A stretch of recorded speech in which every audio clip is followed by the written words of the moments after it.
All right, always fun, delight, honored, and inspired to have our next guest with us today. Father Seraphim's with us today. He's the Archbishop of the St. Innocents Orthodox Church here in Southern Oregon. And every time we have you on, Father Seraphim, we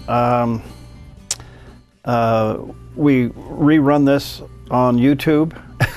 And it goes viral. People just love it. People check you out all over the world. Yeah. Nice to have you. How are you? Not bad. Really, really not bad. Well, you're looking good. Yeah, yeah. Well, listen, thanks for coming in. You know, we've had various ministers in on the subject. How do we stop the spiritual decline in America? I mean, that's the broad subject of what we're doing. And sometimes you get off on individual issues, and I don't mean to do that, but there seems to be, we seem to have lost our spiritual way in America. And I don't know if I'm even expressing that right, but do you feel it? Do you sense it? Yes, I do. Let me correct something. I'm not Archbishop, never. Oh. Archpriest. Archpriest, yeah. I'm sorry. Okay. No. Okay. But Archpriest. Do I feel it?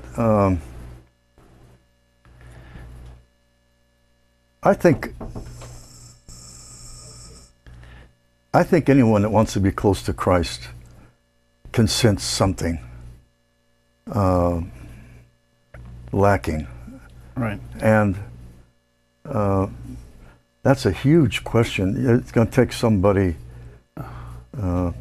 much closer to God than I am. Not a theologian necessarily, no. Not someone with a doctorate in psychology, no.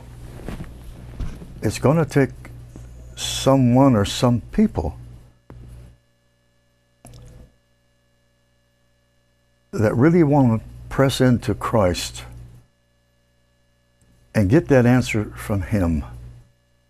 I think, Perry, you know, just for example, driving down this morning, I drive by a church by where I live, and they got a marquee. Number one, what churches have marquees for? I don't know. They want to copy the world there too. I guess that's part of the problem.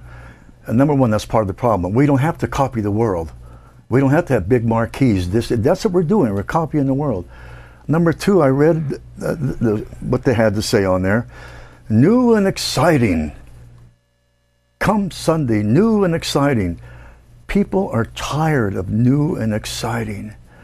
When we, and there are approximately 200 of us former evangelical pastors, when we discovered ancient Orthodox Christianity, we had a war cry, and we still have it. Nothing new and nothing novel. And I think you said it. What are the old ways? You know, I'm 1,000 years older than you. I just look a little bit younger than you. But we need to go back to the old ways. Even your church. I used to be part of that church, and I love it. But I can tell you, it's not the same. No, it's not the same. I can remember Thursday night, what they call prayer meetings. Mm-hmm. We prayed, and we prayed, and we prayed. Right. And we prayed, and we cried, and we cried, and we prayed, and we prayed, and we cried, and we cried, and we prayed until we prayed through. Yeah. And they had a teaching of holiness. Well, maybe we got a little bit under the law a little bit, but that might be part of the answer. Well, there seems to be now oddly enough, out of this confusion, if I can use that word, or this fog, comes a little bit of a spiritual awareness, research, that we lost something along the way. Yeah. Something along the way was lost, and here we are with all of our big crowds and zero cultural influence. We're just not changing things. It's like we've all almost forfeited the responsibility of being salt and light. We've given it up to something else because we're not changing. We're having great crowds, we're having great meetings, we're getting together, and we're hearing great preaching, but we're not changing the culture. Something is missing, and people are waking up. One of the calls we get here is, I've never had to defend my faith before. Now I go to the water cooler at work and I got to defend what I believe. And all of a sudden I'm starting to ask the question is, what is it do I really believe? That's why in the Orthodox Church we recite what we believe every Sunday. the Nicene Creed, and it explains exactly what you believe. We use the word one holy Catholic and Apostolic Church. You probably won't go along with that 100%, but and we recite it loud, and we recite it with tears even, because this is what we. Well, the word Catholic believe. there doesn't mean Catholic Catholic Church. means universal. It means complete and whole. It doesn't mean Rome. I should clarify that. Right, yeah. Not Roman. Not nothing against that either. But Perry, we just need to. When I came here 20 years ago, it was a rare thing to see an Orthodox priest. And I took a lot of abuse, mostly from Christians. They didn't understand. And okay. Someone came to my door and said, "We're having a meeting, we'd like you to come." I said, "Okay, there's about 30 people, psychiatrists, psychologists, so on and so forth, teachers, former teachers, nurses. Everyone were former Christians that were totally turned off from church. Totally. And these were not dumb people. I thought, what, this in this town? And this has been 20 years ago. And the only thing I could think of to say was, forgive me for all the harm the church has done to you. It starts with me saying, yes, not the church. Christ started the church and it's perfect. Now we call it the Orthodox Church, one holy Catholic and Apostolic Orthodox Church. The church hasn't changed. The same liturgy that you would go to Sunday, you're going to go to a wedding pretty soon, I understand. Yeah. It's the same way it's been performed since the 4th century, probably before. Nothing new, nothing novel. I think, Perry, when we stop trying to compete with the world, and that's that billboard this morning. I don't want to pick on the person, probably a better minister than I'll ever be. But why? Why bring the world into the church? Why? Well, we chase the trends. I think we're guilty of that. I just read an article. In fact, I passed it on to Paulina to pass on to you. And it deals with millennials. Millennials are the young ones, 17 to 30, somewhere in there. And here's the interesting thing. They're saying they're turned off by the church. They're not interested in going to church and being handed a latte and seeing somebody up in, skinny jeans and a T-shirt being cool. Not that that's wrong. It's just that they realize, wait a minute. Well, excuse me. Maybe it is wrong. Well, maybe it is, but something is out of whack here. What they are looking for is, number one, authenticity. Yep. And what did Jesus really say? Let's go beyond that. How did he live?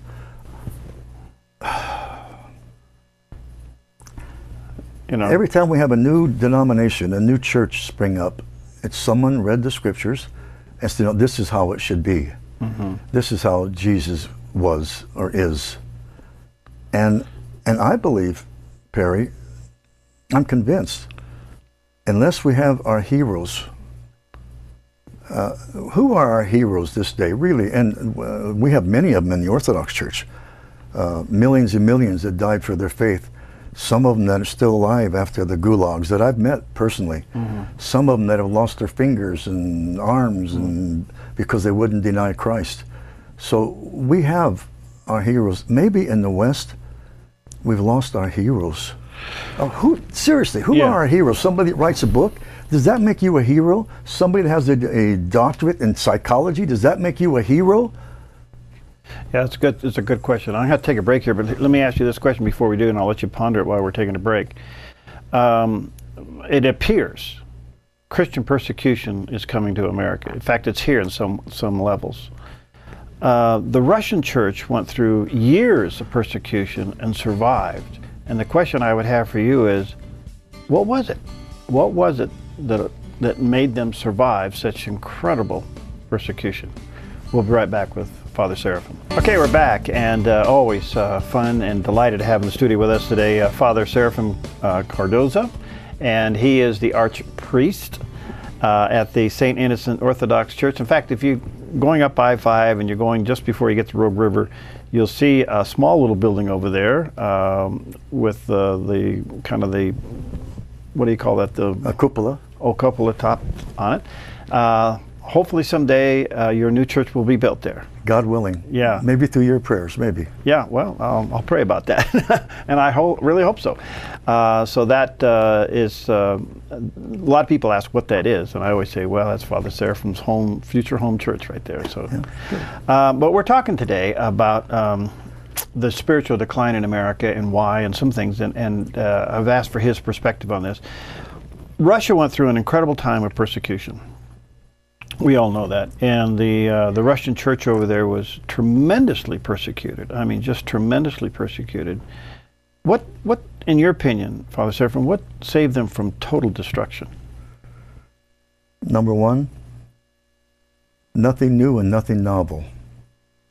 The communists tried everything. It wasn't just Russia; it was Romania, Bulgaria, Serbia. Right. You know. Nothing new and nothing novel. They actually, towards the end, they started what they called the People's Church. They wore the vestments, they had the beard, and so on and so forth. But they started making it what they thought would be easier. We'll put in pews instead of standing. We'll allow some of our bishops to be married instead of unmarried like they've been for centuries. We'll shorten the services. They wanted to make it kind of like the Western Church is doing, more people friendly. It didn't work. The old ways it's embodied in them. It's in their blood almost. And I think that's one thing. Nothing new and nothing novel. It didn't work. What preceded communism? What preceded the revolution? The church didn't become weak, because Christ said, "I'll build my church, and the gates of hell will not prevail against it," not them. Mm-hmm. So it, meaning the Orthodox Church, didn't change. Same services, same cycles, same time of fasting, all these things, same liturgy, all these, what the West thinks are outward, maybe unnecessary, are vehicles to transform us into some kind of humility, which is really lacking. Forgive me for saying this. It's really lacking in the Western Church. One thing that I see lacking, and you might not want me after this, is humility. There, praise the Lord, isn't Jesus good? Yeah. What kind of, something? Well, how would you describe humility? How would you describe humility from your tradition and perspective? Because it seems to me that if a church, like in Russia, when it was persecuted, that those who went through that persecution had to have some kind of a relationship with Christ that allowed them to endure that persecution. They did, and they had it personally. The ones that didn't give in, and many gave in. I'm going to say it again. They had their saints. They had their heroes. Every saint, my Saint Seraphim, Saint John of Shanghai and San Francisco, Saint Paisius of Mount Athos, and you could just go on and on. They all, they didn't just read the scriptures, they lived the scriptures. There was a monk who went to his abbot and he said, "I want to become a saint. I want to become." You see, I know a young man actually said that. I said, "Be careful, because the road to sainthood is lined with suffering." So the abbot said, "Okay, go find a holy man and live with him." It was passed down from generation to generation. The lives of the saints, every one of the Russian saints, Romanian saints, Bulgarian saints, Orthodox saints, it was not a life of ease. It was a life of suffering in a different sense. Because truly, if we take suffering in the right sense, it does bring us closer to Christ. Whether it's our children, whether it's our finances, whether it's our business, it brings us closer to Christ. So they had their heroes, they had their signposts. Perry, in the West, forgive me, yes, we have so-and-so, I'm thinking of Billy Graham, God bless him, huge rallies. Everybody in my era wanted to have these huge rallies. I was going to be a minister and have these huge rallies. There wasn't a whole, it was just raise your hand, accept Jesus, and everything's okay. And they found out, I found out, you found out, we found out, the more you want to be like Christ, the more you have to travel the same road that he traveled. And so, I think, I believe, I know. For instance, our Saint Innocent from our church. You read his life. He suffered 15 years as a almost starving before he even got his parish out in Siberia somewhere. Well, it's been 18 years. I'm kind of getting there. Yeah. He had tremendous suffering. He died a very holy man. Miracles during and after his life. Then I'll finish this thought. Saint Innocent's uncle was a saint, and to a saint it means someone totally sanctified. Your church teaches sanctification. I wonder how many really are. Not for me to judge. Probably Mrs. So-and-so down the corner, the old lady in the corner. His uncle was a saint. His grandfather was a saint. You just don't say, well, he's a saint, he's in heaven. You don't do it that way. They suffered for Christ. Humility. People think I joke a lot, and I do. You put yourself beneath everybody else, and you do not believe you're better than anybody else. And if someone was to do something good to me, I would know that I didn't deserve it. I would know that. And I would right away think, how can I pay him back? Humility is something you can't teach, but find a humble person and live with them. A humble person is, in our culture, that's been equated with weak. Oh no. Oh no. All right, back to the central question, and that is that this is not a criticism, it's just an observation, but it appears we Christians have lost our way in this country. We're not changing things. Now, sometimes that is expressed in certain issues. We're dealing with same-sex issues, we're dealing with abortion, and all that has its place. But now the next level of persecution that seems to be coming upon us is what they're calling religious freedom. That we're actually being criticized, if not legislated, and not being allowed to believe what we believe because it's counterculture. We can't seem to change anything. We do not have any heroes. Forgive me for raising my voice. Yeah. All we have is someone writing a book here, or having a large church over there, or writing a book here, or getting on TV there. Where are our heroes? I want to see our heroes, at least in Orthodoxy, at least. Yeah. At least. And I'd love to have you go to the monastery with me sometime. It's only 3.5 hours from here. You see men that struggle. They're not perfect, but I've known some of them for 25 years, and they are my heroes. They struggle every day to be closer to Christ. And if you were asking if they knew Christ, they'd go, no, I'm unworthy. And yet you know. Where are our heroes? Perry, we've equated heroism with, I'm going to stay on this subject, for being an author of a book or having a large church. Does that make you a hero? If you look at history, some of the large churches were by heretics. Arius, that first great heresy, was by Arius. Had a huge church, very charismatic, very instrumental with his music. He was wrong. He was flat out wrong.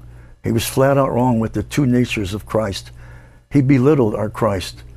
And so, again, just suppose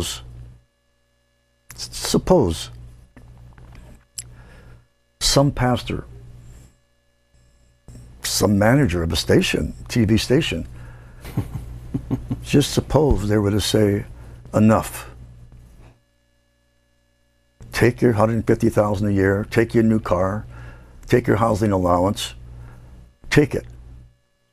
let's go back to where we began. Let's go back to prayer and fasting. And now right away someone's going to say, okay, tell us how. Then you have your heroes.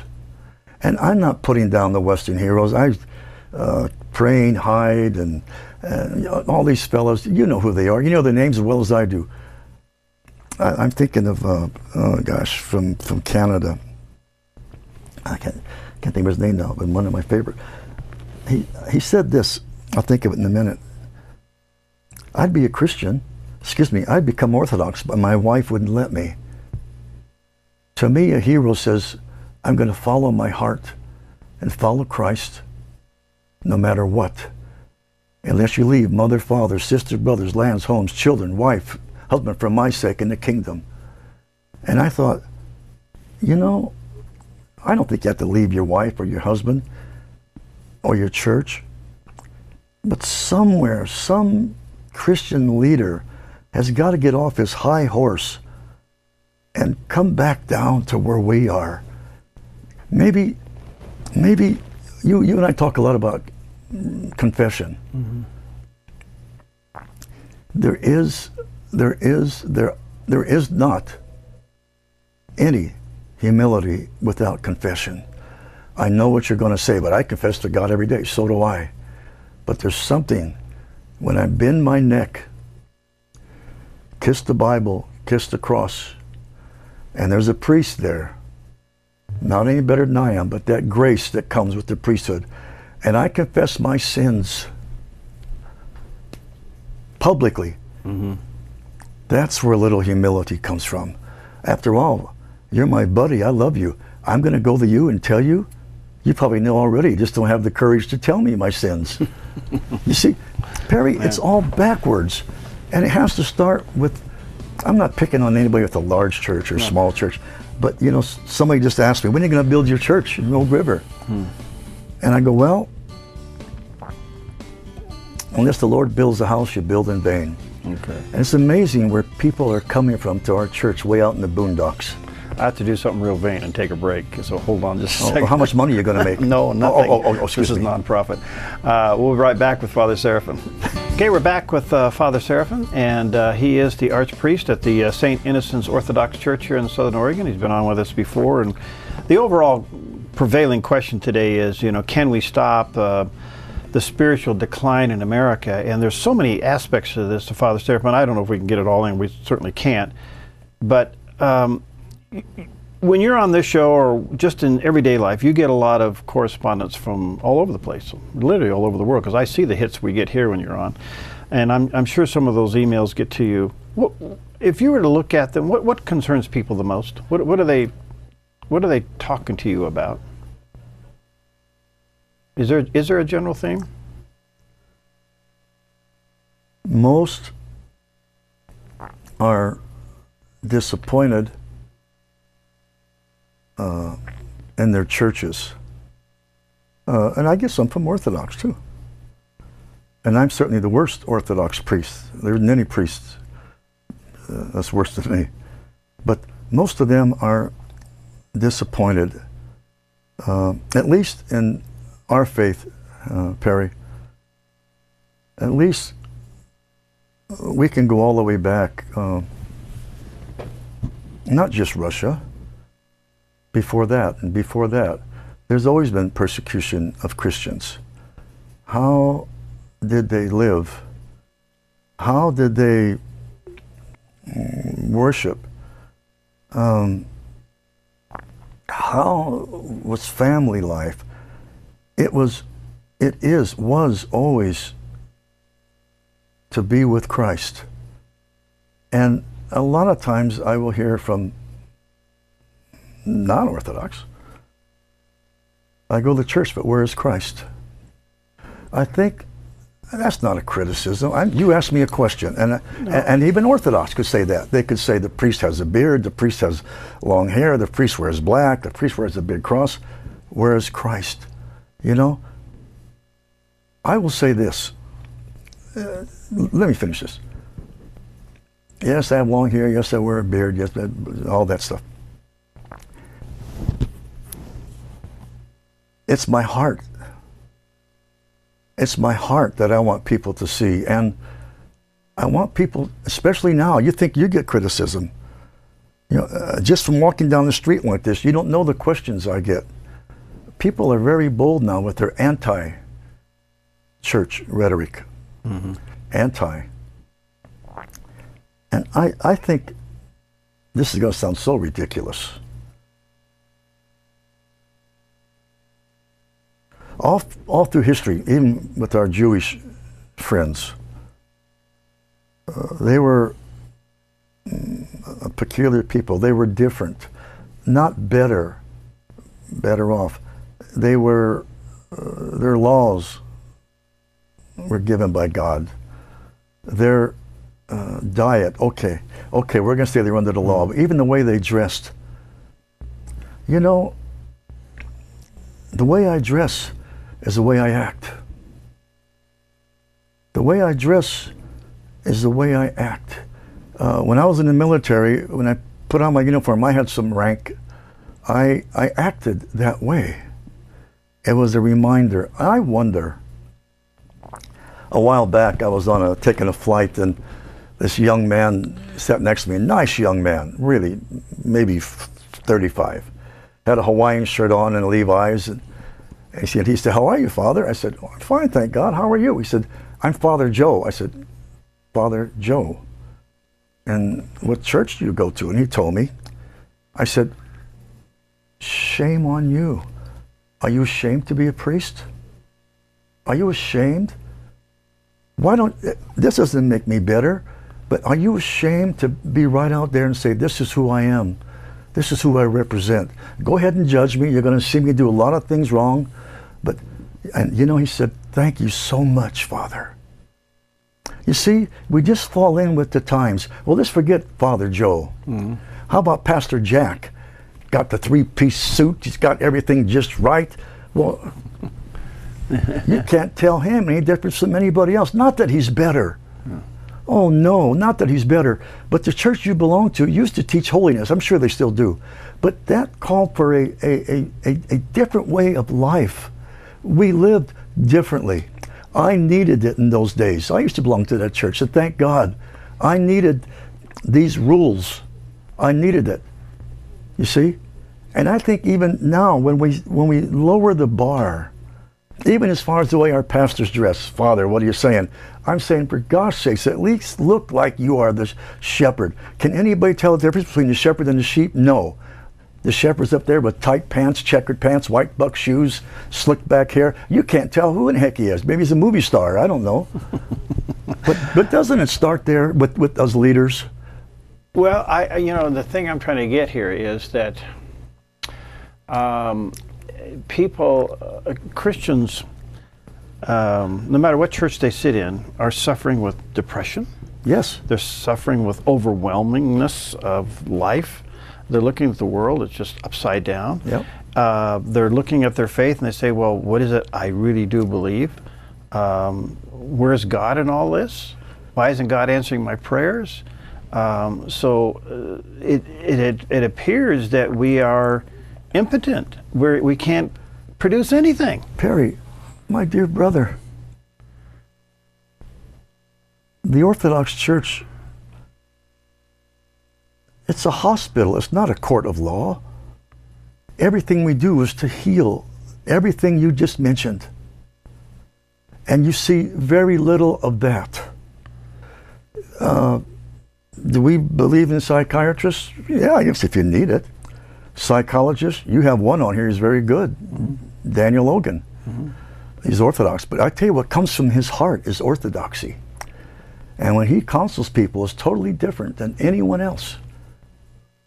And I think it's the same thing, Perry. We have, trying to please the people, we said, well, instead of confessing that way, I'll just confess to God. It's a lot easier. Well, instead of having your morning and evening prayers, I'll pray, but I'll pray what I want to from my heart. Of course we do. Well, how do I act? For one thing, depression is one thing. Despondency, we would say, was caused by demons. That's a total giving up on God. It's caused by a demon. And in fact, the prayer that I love, and I think you know it a little bit. We all have bouts of temptation, of depression. It takes me about, 12 seconds? Lord Jesus Christ, Son of God, have mercy on me. And it goes immediately. You see, and if I hadn't, yes, the scriptures, Perry, the Orthodox wrote the scriptures. We're the originators, Christ. And how did men live the scriptures? How did they live when they were depressed? What did they do when the world was falling down around them? They wound up, in church. Church should still look like, feel like, be like God's kingdom on earth. That's why when you come to an Orthodox church, we are surrounded by a cloud of witnesses. You have all the saints. The music, no entertainment there, but boy, it will touch your heart. The preaching, I just don't get up and say, okay, I'm going to preach on this week. Pastor Perry, this is the gospel this week. I know, but I want to be independent. I want to preach what I want to preach. That's the gospel. It's the same gospel preached all over the world. Perry, we've got to see the church as a hospital, but they've taken away the medicine. Confession is a medicine. Taking the body and blood of Christ is a medicine. It's not a remembrance just only. It's not a mental thing. It's a medicine. I have seen more healing. You're in the ministry. I have seen by God's grace, and only His grace, His mercy. After confession, I have seen, experienced, know, a complete healing. Recently there was a psychologist and had been suffering for years, helping other people, not in my parish. I want to make that clear. And so she came and she made confession. And I remember saying, now tell me what's really there. God already knows. I'm a sinner just like you. But there's the grace that comes through the priest. And when the priest touches your head, it's Christ through the priest. And when the priest pronounces these words of forgiveness, it's Christ through the priest. And I did some other things. It is amazing. She said, it's left. For years I've been trying to get rid of this thing. It's left. So, depression, not go to a psychologist, but without confession, without true repentance, without fasting, without self-denial. You talk about humility. How can you be humble without obedience? You can't. They're bound together. Not blind obedience to a tyrant, I would never. But I believe my whole heart, these tools are services. The way we worship, the way we stand instead of sit. It's all there for healing. Whether it's incense, Father, what's that for? The prayers of the saints. Well, you provoke a lot of thinking, no question about it. And Father Seraphim, again, he is the archpriest of the St. Innocents Orthodox Church here in Southern Oregon. And you have a website? Is your website still up? Yes, it's StInnocentOrthodoxChurch.com. Okay, StInnocentOrthodoxChurch.com. Yeah. All right, well, let's continue on. We'll get you back. Well, if you got the courage. Oh, hey, you're fun to have around. Thanks for being with us. Thanks for coming in and sharing with us. You're welcome. Okay, we'll see you next time on Focus Today.